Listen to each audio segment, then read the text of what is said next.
April 27 Mohini Ekadashi.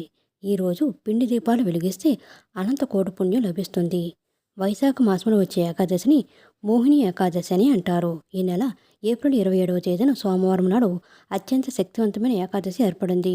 వైశాఖ మాసంలో వచ్చే ఏకాదశికి చాలా శక్తి ఉంటుంది.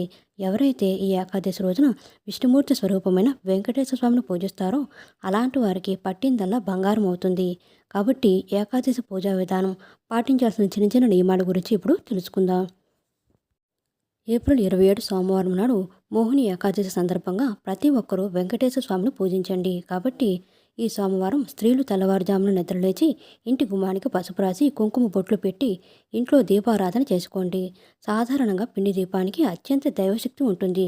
అయితే ఏకాదశి రోజున వెలిగించే పిండి దీపాలకు ఇంకా రెట్టింపు శక్తి ఉంటుంది. కాబట్టి ఈ ఏకాదశి రోజున ప్రతి ఒక్కరూ పూజ గదిలో ఉన్న వెంకటేశ్వర స్వామి ముందు 2 పిండి దీపాలు వెలిగించి నమస్కారం చేసుకోండి. ఈ ఏకాదశి రోజున వెంకటేశ్వర స్వామిని, లక్ష్మీదేవిని పూజించాలి. ముందుగా స్వామివారి పటానికి తులసిమాల వేసి నమస్కారం చేసుకోండి. అలాగే గులాబీ పూలతో లక్ష్మీదేవిని అలంకరించండి. అయితే ఈ ఏకాదశి రోజున తులసి దళాలు కోయకూడదు. కాబట్టి ఒకరోజు ముందుగానే తులసి ఆకులు సిద్ధం చేసుకోండి. లేదా బయట నుండి తులసిమాల తెచ్చి స్వామివారి పటానికి వేసి ఇంట్లో పూజ చేసుకోండి. బియ్యం పిండిలో కొంచెం బెల్లం తురుము, ఆవు నెయ్యి, అలాగే కొన్ని ఆవు పాలు పోసి ఈ పిండితో 2 పిండి ప్రమిదలు తయారు చేసుకోండి.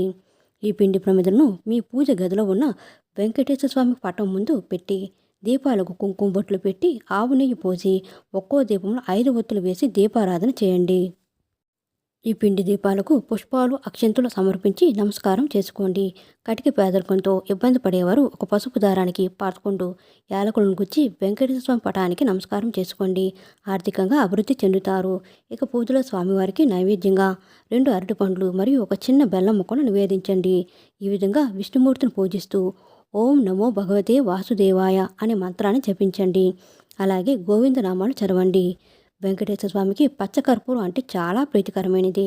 కాబట్టి ఏకాదశి రోజున పచ్చకర్పూరం పైన ఒక ఏలక్కాయను పెట్టి స్వామివారికి హారతి ఇవ్వండి. చివరగా తలపై అక్షింతలు వేసుకుని స్వామివారికి నమస్కారం చేసుకుని ఏకాదశి పూజను పూర్తి చేసుకోండి.